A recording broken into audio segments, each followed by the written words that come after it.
آپ پہلے مجھے یہ بتائیں کہ کامیابی اصل میں ہوتی کیا ہے؟ دنیا کی نعمتوں کو پا لینا یا اپنی ساری خواہشات کی تکمیل، یہ ہوتی ہے کامیابی؟ بالکل بھی نہیں۔ آخرت کی زندگی میں فلاح پا لینا ہی اصل کامیابی ہوتی ہے۔ اور یہ میری ایک بات ذہن میں رکھیں کہ اگر انسان راہب ہو جائے تو علیحدہ بات ہے، ورنہ عام زندگی میں صرف سجدوں اور پرہیزگاری سے انسان جو ہے وہ فلاح نہیں پاتا۔ ایک ہی چیز ہے جو کہ آپ کو صراط مستقیم کی طرف لے کر جاتی ہے، اور وہ ہوتا ہے آپ کی زندگی کا ایک بڑا مقصد۔ ورنہ صرف واعظ و نصیحت اور تقریروں سے کوئی بھی نیک نہیں بنتا، ٹھیک ہے نا؟ آپ کی زندگی کا ایک عظیم مقصد ہی آپ کو ٹریک پہ رکھتا ہے، یہی آپ کو نیک بناتا ہے۔ کیونکہ اگر آپ سنجیدگی کے ساتھ ایک عظیم مقصد کو پانے کی جستجو کر رہے ہیں نا، تو غلط راستے کی طرف سوچنے یا غلط راستے کی طرف جانے کا آپ کے پاس ٹائم ہی نہیں ہوتا، اور نہ ہی آپ کا مائنڈ اس طرف سوچتا ہے، کیونکہ انسان کا دماغ ایک خودکار طریقے سے کام کرتا ہے، یہ اسی چیز کے بارے میں سوچتا ہے جو آپ کی زندگی کا مقصد ہوتا ہے۔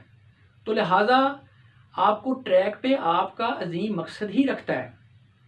اسٹوڈنٹس ہمیشہ یاد رکھیں کہ اگر آپ اپنی آخرت کی زندگی میں فلاح پانا چاہتے ہیں نا، تو اپنی دنیا کی زندگی کو بامقصد رکھیں۔ آپ ایک مقصد کو پالیں یا اس میں ناکام ہو جائیں تو اس کے بعد کوئی اور مقصد بنا لیں، اس کو پالیں تو مزید کوئی اور نیا مقصد جو ہے اس کو بنا لیں، لیکن مرتے دم تک بامقصد رہیں۔ اور ایک بات اور ذہن میں رکھیں، کامیابی کا تعلق مقصد کو پانے یا نہ پانے سے نہیں ہے، بلکہ بامقصد ہونا ہی کامیابی ہے۔ ناکام وہ انسان ہے جس کے پاس کوئی مقصد نہیں ہے، اور فضول ہے وہ زندگی جو بے مقصد ہے۔ اسٹوڈنٹس، اللہ پاک محنت کرنے والے لوگوں کو بڑا پسند فرماتے ہیں۔ اگر آپ ایک نیک مقصد کے لیے محنت کر رہے ہیں نا، تو اللہ پاک آپ کو چاہتے ہیں، آپ کو پسند کرتے ہیں۔ بھلے سے آپ زیادہ پرہیزگار نہ بھی ہوں، تب بھی اللہ پاک آپ سے بہت پیار کرتے ہیں، کیونکہ اس میں ایک بہت بڑی لاجک ہے۔ آپ کا بڑا مقصد آپ کو صراط مستقیم سے بھٹکنے نہیں دیتا، وہ آپ کا مقصد آپ کو اتنی مہلت ہی نہیں دیتا کہ آپ کچھ غلط سوچیں۔ تو لہٰذا یہ بات آپ کو بڑی اچھی طرح سے پتہ ہونی چاہیے کہ جس دن آپ بے مقصد ہوئے اس دن آپ بھٹک جائیں گے۔ اور مقصد بھی کوئی چھوٹا موٹا نہ بنائیں، کم از کم اتنا بڑا مقصد ضرور بنائیں کہ جس کو پانا آپ کے لیے تھوڑا سا مشکل ہو، اور جس کو سوچ کر آپ کو تھوڑا سا ڈر بھی لگے، اور لوگوں کو سن کر بھی مذاق خیز لگے، لوگ حیران ہو کہ ہیں کہ آپ بھی ایسا کر سکتے ہیں۔ اور کامیابی جو ہے وہ کیا ہوتی ہے؟ وہ یہ ہوتی ہے کہ آپ جب کامیاب ہوں تو آپ کا خود کا رونا نکل جائے اپنی کامیابی کو دیکھ کے، آپ کو یقین نہ آ رہا ہو کہ آپ نے کسی چیز کو اچیو کر لیا ہے۔ ویسے مقصد اور کامیابی کے اوپر نا میں نے علیحدہ سے بھی ایک بہت پیاری ویڈیوز بنائی ہے اسٹوڈنٹس کے لیے، واٹ از سکسیس کے ٹائٹل سے، وہ اس وقت اسکرین پر آپ کو نظر بھی آ رہی ہوگی، اس کو ضرور دیکھیں۔ خیر، مقصد یہ ہے کہ مقصد پورا ہو یا نہ ہو، با مقصد ہونا ہی اصل کامیابی ہے۔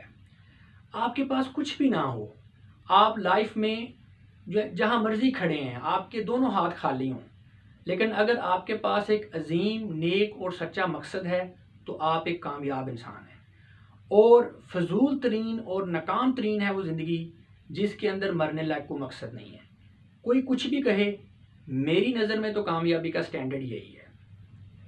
چونکہ اس ویڈیو میں ہم بات کر رہے ہیں مقابلے کے امتحان دینے والے اسٹوڈنٹس کی، چاہے کوئی سی ایس ایس کر رہا ہے، پی ایم ایس کر رہا ہے، جوڈیشری ہے، F P S C, P P S C, K P S C, B P S C, N T S, G R E, فلاں فلاں، جو بھی مطلب مقابلے کے امتحانات کی جو لوگ تیاری کر رہے ہیں، اور جو لوگ جینون امبیشن کے ساتھ، سنجیدگی کے ساتھ اس کی تیاری کر رہے ہیں، تو اس کا مطلب یہ ہے کہ وہ لوگ اپنے گھر والوں کی اور اپنے ارد گرد کے لوگوں کی زندگی کو بہتر بنانے کی کوشش کر رہے ہیں، اور اپنی زندگی کو بہتر بنانے کے لیے جو جائز کوشش ہوتی ہے وہ بھی جہاد ہوتی ہے، اور اگر ایسے میں کوئی مر گیا تو وہ شہید کہلائے گا۔